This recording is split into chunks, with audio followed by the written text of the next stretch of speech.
Hello, everybody. Jake, your resident content cowboy here. Yeehaw. And the question I pose to you and then back to me is which pack should you be opening in the new Wisdom of Sea and Sky, Ho-Oh or Lugia? While these two packs do share some cards, they have some very important cards that are set aside to each pack specifically. So, where to begin? Which one should we start with? I'm going to go through some of the best exclusive cards in each pack and give you my thought here in just a moment. Let's start by taking a look at Ho-Oh and some of the exclusive cards that you're going to be grabbing in this set. I do think the exclusive cards are going to not decide what you're opening the entire time, of course, but probably decide where you are starting. So in Ho-Oh, we have some pretty exciting cards early on. I think Jump Bluff could be a really cool card, allowing you to have your active Pokemon retreat for absolutely no cost. It is a stage 2 though, so it takes a little while to get it online. We have a new Heracross, we have Slugma, Magby. We also have Entei,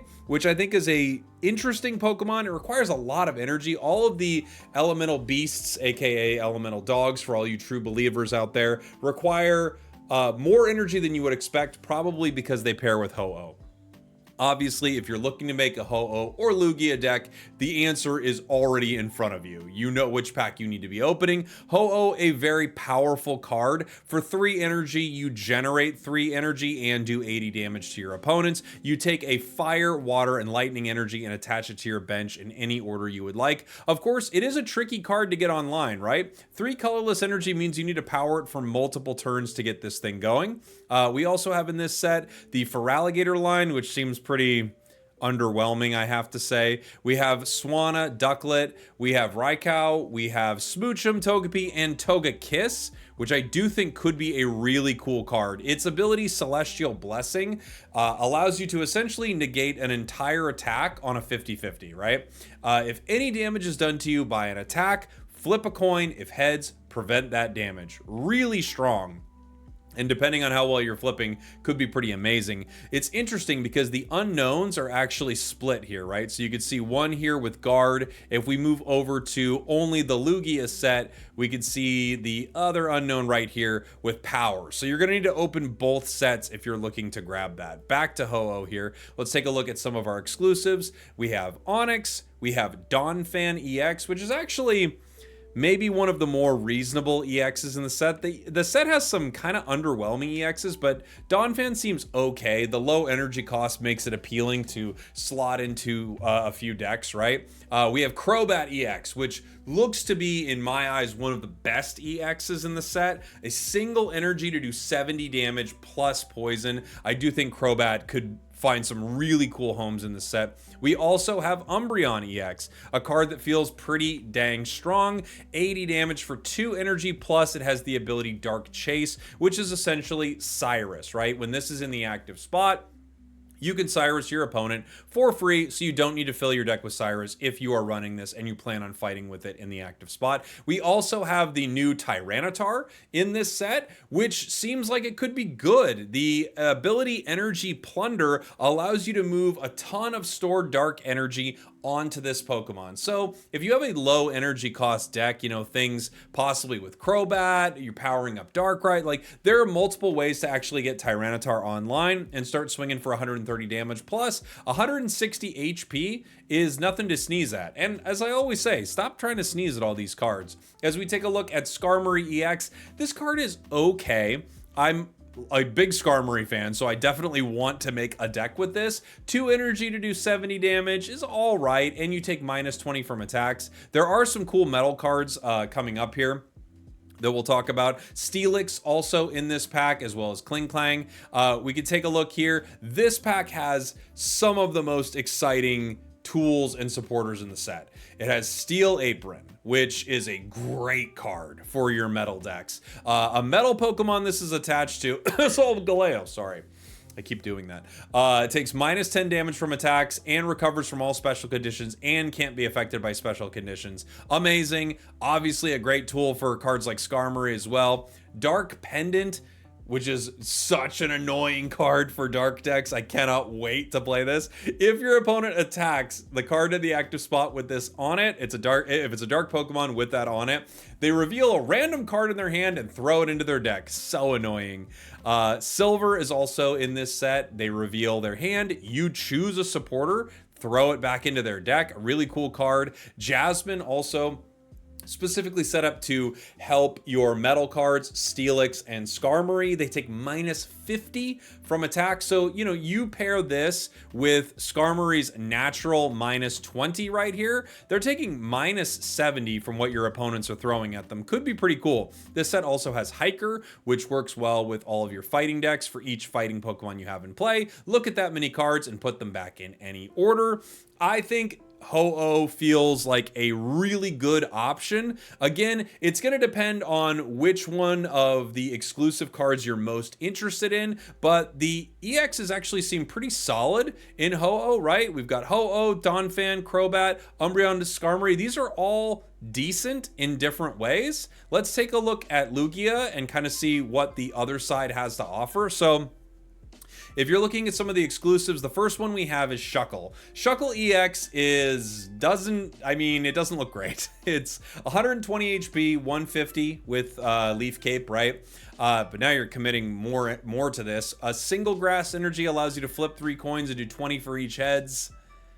I don't know. This feels like one of the most troll cards in the set, I gotta be honest. Shuckle does not seem very good at all. This does have Typhlosion, which I am really excited about. Once during your turn, make your opponent's active Pokemon burned.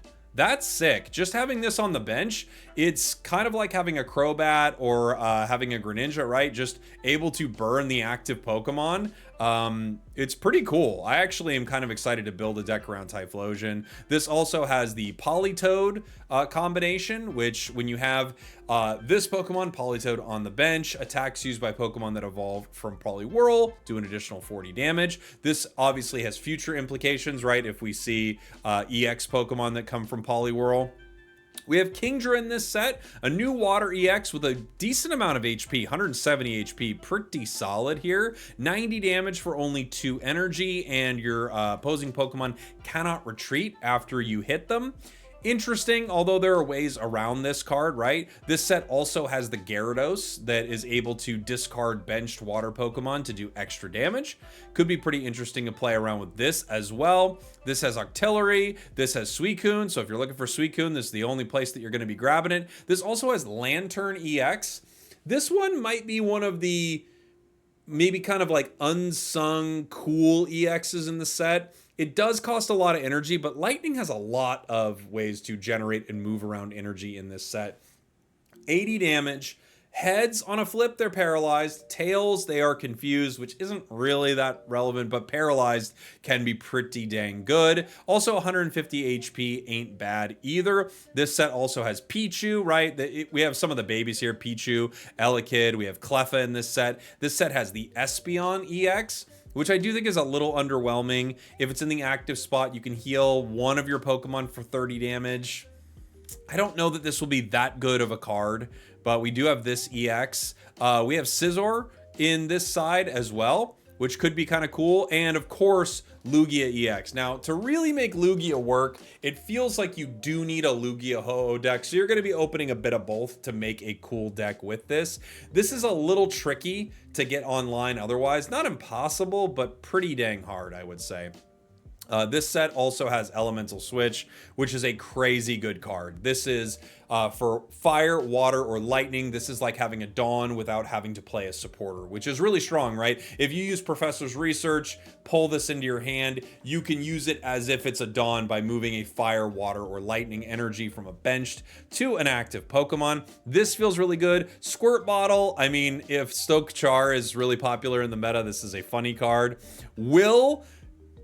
It's crazy. The next time you flip any number of coins for the effect of an attack ability or trainer card after using this card on this turn, So like reading the terms and conditions here, the first coin flip will definitely be heads. I don't know that this will be particularly meta, but it is a hilarious card and some decks will be very fun with it. This also has Lyra, the ability to switch an active Pokemon that has damage with one of your bench Pokemon, and Fisher. Fisher combos very, very well with the Gyarados that we were looking at earlier. I guess it could also combo with Wishy-Washy if that was something you were looking for.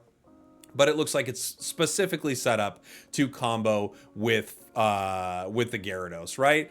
I will say, looking at the two sets, this also has the Xatu, which is pretty cool. There are cool cards in each set, but I would be hard-pressed not to recommend Ho-Oh as the way to go. I think it's the way I'm going to start building.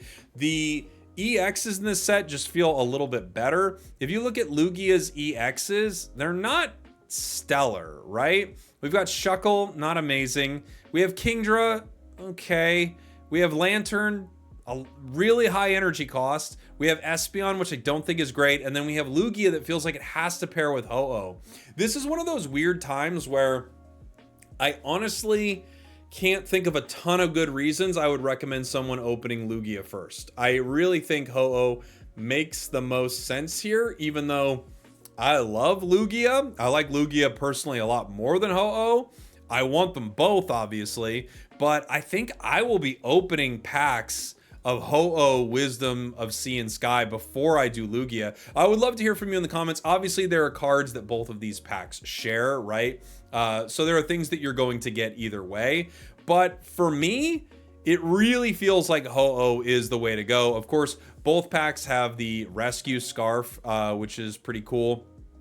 And some other cards that I think could fill out to make some pretty fun decks. But yeah, guys, I gotta say, this one feels pretty cut and dry to me. I think it's Ho-Oh. Let me know what you think in the comments. We will be live, like, it feels like a billion days in a row with the new set, making tons of exciting decks. I also have a video coming out of some like early theory crafted decks that I think will be really cool in the new set. Thanks for watching. Thanks for listening. I love you. I'll see y'all next time. We did it.